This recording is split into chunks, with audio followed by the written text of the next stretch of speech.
I guess now is as good a time to record this as any. Bit of an update.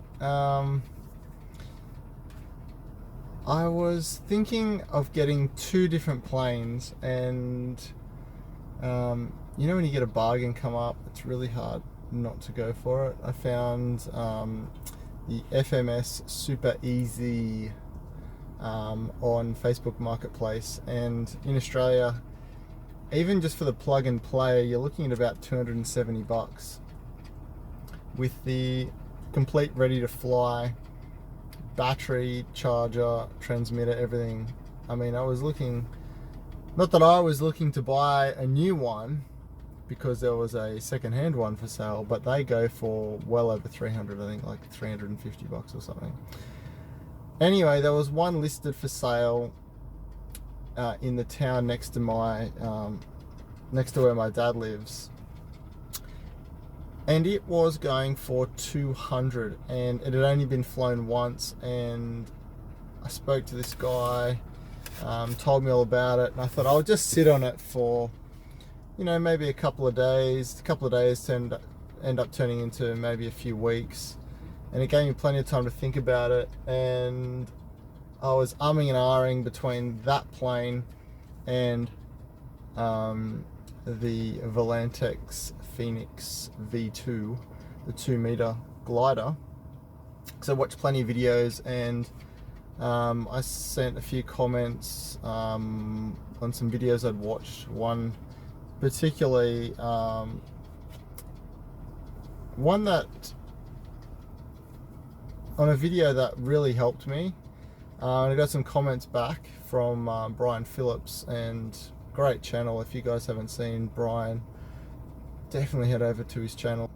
And he was like, I said, oh, you know, what are your thoughts on the, you know, the Volantex, the Phoenix version 2? You know, I'd only flown, as you guys have seen maybe from my other videos, I'd only flown the, what was it, the XK A800, and that plane is now gone.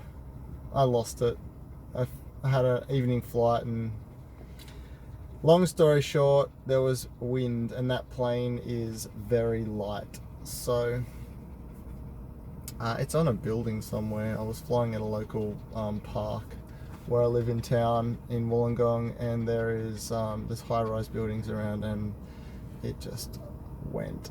So it's on the market for another plane, and I really like gliders. I had a fun time with the little A800, and I thought, well, what would be the next logical step? Sorry if I'm looking around, I'm in this little gated area here. There's a gate behind me, and here's the field in front of me that I've been looking out at. It's actually, interestingly, it's right opposite a flying field. That's maybe, I'll explain that later.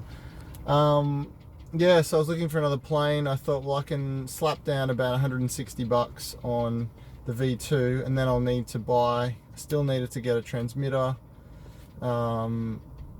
which I've since bought anyway, the FlySky. It's the FS something XI. Anyway, it's like a 10-channel version. I'll put all the stuff that I've got currently in the description below so you guys can check it out. And yeah, like, I'm just a newbie, just a guy getting into the hobby, and I didn't want to lay down too many clams, just have a little bit of fun. You know, like the A800, the XK A800 was, you know, it was a Christmas present, and it was like $100 Christmas present, come with everything, and got me up in the air and got me thinking about flight more. And yeah, so that's where we are at the moment. Yeah, so I ended up pulling the trigger on that sweet deal. Got the guy down from $200 down to $180, and that was I thought that was a pretty sweet deal for basically a brand new FMS SuperEZ. All the videos I'd seen on that plane, because I'd never heard of it before, they were all like super positive. And it comes with floats, and there's a couple of places where I'd like to at least just try, you know, just scooting about on the water as though it was a bit of a boat, you know, like I'll wait till my flying skills on land are maybe a bit more than satisfactory.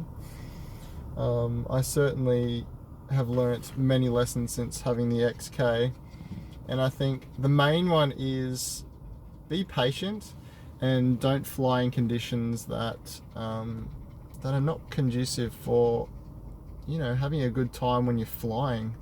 The best times I had with that XK A800 was when it was calm or a really, really gentle breeze. We've had a really strange summer this year in Australia, and you know, everything from bushfires to floods, storms. We're getting everything here, and it's been really strange. So I'm just having a look now. There's a couple of guys that have, I'm not sure if you can see from here. Can you? Those quad bikes? Not quads, they're just little. I think you might just be able to see it. They're just little dirt bikes. They're tiny little things. They must have, I'm not an expert at bikes. They're like PW50 or something. They look really cool. They have very shiny, shiny wheels on them.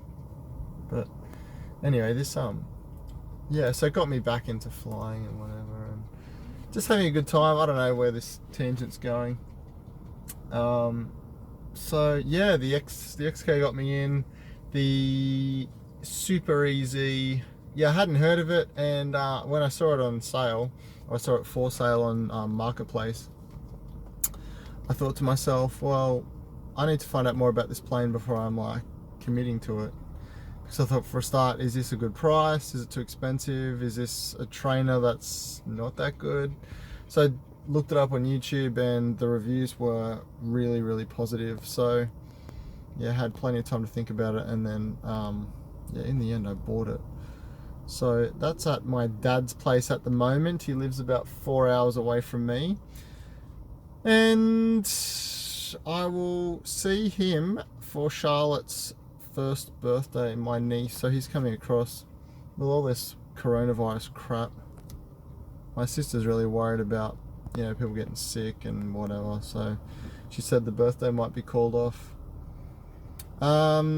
Anyway, so yeah, so right now I'm filming at this little park.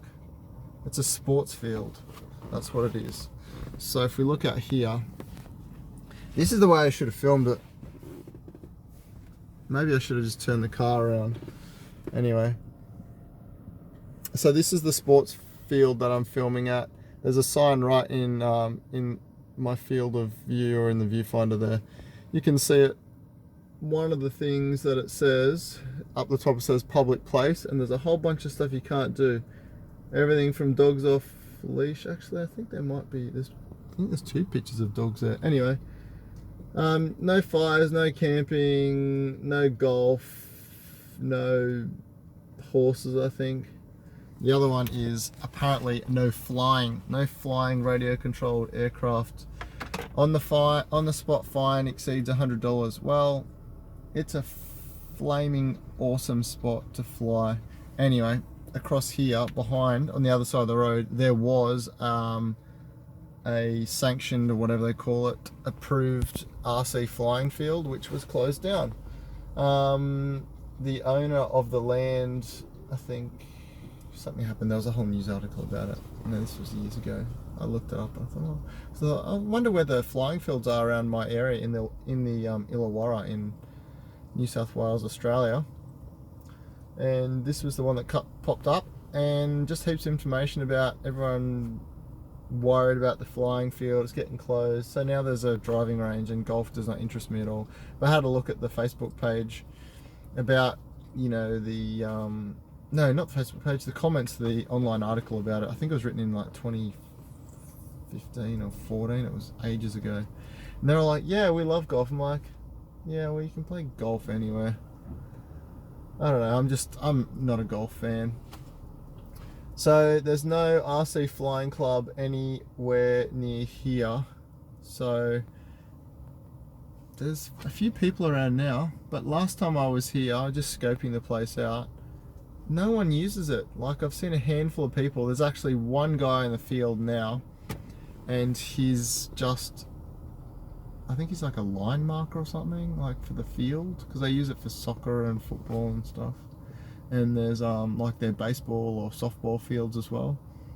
And there's one guy, and the whole field is empty. No one is using it. So I'm like, if I get this SuperEZ out here, I'm definitely going to be coming down on a calm day. The two last places that I flew at were also had public place, no blah blah blah. I'm like, where can you friggin' fly? So anyway, so that's it. The wind here is really quite strong and gusty. It's picked up even more now. Not that I have a plane to fly with me anyway. I've just been taking Harry. Just got a nice wash, didn't you, buddy?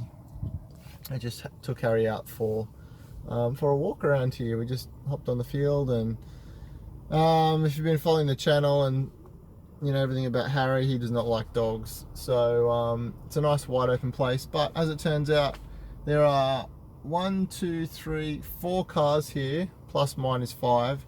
2 of those cars brought dogs along with them. So, but they were. And there's a dog actually on the other side of that tree line that was barking and carrying on, and he heard it like 100 meters away, and he was like turning around and getting interested. So I'm like, all right, might be time to go. Anyway, this dog over here is huge. He's a big one. And we got a little one, Haribo. Yeah, thanks for watching, guys. Just another update. Sharing thoughts. Just a little shout out to Brian Phillips. I love your channel, bud. I'm watching it all the time. The other channel that I really like is the RC Sailors. I like watching genuine people just sharing their thoughts. It's fun kind of to watch a like really polished review, but sometimes you just want to like sit down with, with a video. It's almost like sitting down with whoever you're watching and just listening to a story, and I really like that. So, and that's what YouTube is all about, in my opinion. If you want to produce a amazing polished show or whatever, that's what Netflix are for. But anyway, YouTubes are changing. Anyway, check out DTube. I upload my stuff onto DTube as well, which is a decentralized video content sharing platform. Definitely worth checking out for people that just want to have the the YouTube experience of 10 years ago, which is what this is all about. Not very polished, just a dude sharing thoughts, and yeah, so I hope everyone is well, and I'll see you in the next video.